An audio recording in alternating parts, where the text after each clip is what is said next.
Words of Elders, Part 24. Win without a sword. Become the king by carrying the cross. You don't need a crown to be a king. You need a cross. And when you carry it right, kings will bow, not because you shouted louder, but because heaven whispered your name. There is a price for power, and heaven does not hand it to those who lust for it. No, power from on high is given to the broken, the lowly, the burning hearts who have died to self and learned to serve when applause is absent. But hear me, and hear me well.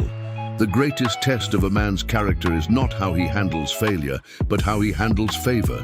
How he walks the palace halls without becoming drunk on admiration. How he remains small while carrying a mighty God. The sin of holy arrogance. Oh, what a tragedy. To see men called by God, anointed with wisdom, only to crumble under the subtle seduction of pride. They did not fall in the battlefield, but in the boardroom. Not in the valley, but in the court of power, where ambition wears a suit and betrayal hides behind smiles. I tell you, more men have fallen by promotion than by persecution. Ask Lucifer. He didn't fall from poverty, he fell from position.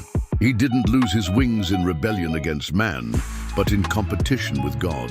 There is a danger, young warrior, a hidden snare that waits for the gifted, the desire to be seen, to be known, to be applauded. But heaven does not promote stars. It lifts servants. You want to walk among kings?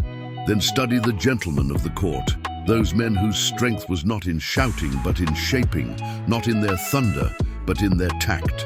They moved with grace, not because they were weak, but because they were wise. Joseph stood before Pharaoh. He could have boasted, "I've interpreted more dreams than your magicians combined." But he said, "It is not in me." He pointed the glory upward. That's why God pulled him upward.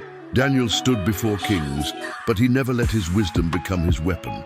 He remained composed, respectful. He bowed his knee to God, and kings bowed to him. Elisha carried fire in his bones, but washed the hands of Elijah with his own. You want to be great? Then pour water first. Wash feet. Learn to disappear in service before you emerge in power. This world says, promote yourself, brand yourself, rise above. But heaven says, humble yourself.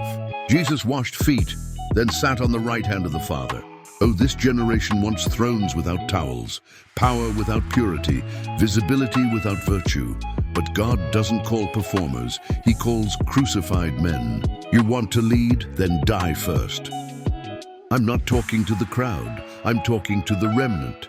Those who want something more than titles and applause. I'm speaking to those whose hearts are heavy with holy fire.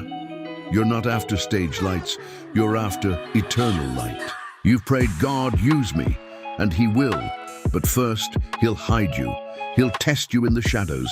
He'll ask you to honor Saul even when Saul throws spears. He'll ask you to serve a flawed leader, not because they deserve it, but because you're learning heaven's protocol. If you cannot serve in silence, you cannot lead in power. If you cannot honor authority, you cannot carry heavens. If you cannot be trusted with influence, you will be destroyed by insecurity. Power is not given to the loud, the skilled, or the networked. It's given to the faithful, the crushed, the holy. Do not parade your gift. Do not outshine your master.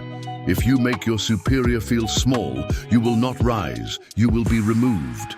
Ask Nicolas Fouquet, the man who tried to dazzle King Louis XIV with a feast so extravagant, the king imprisoned him for life.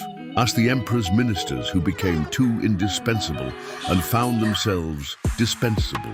Ask the angel who became the devil because he thought his beauty made him equal with the Creator. Let your light be cloaked in humility. Let your success sing praise to others. Make your leader look good, not because you fear him, but because you fear God. You don't need a throne to influence nations. You need a towel. You don't need applause to know your worth. You need the approval of the Ancient of Days. You don't need to shout your way up. You need to kneel your way forward. Power is a dangerous thing in the wrong hands, but in the hands of the crucified, it becomes healing, authority, impact, eternity. So I say to you, young prophet, rising leader, quiet servant in the shadows, your time is coming, but let heaven lift you. Let your words be few, your heart be pure, your master be honored, and your God be glorified. Then and only then will you rise, not just as a man in power, but as a man under divine government. Amen.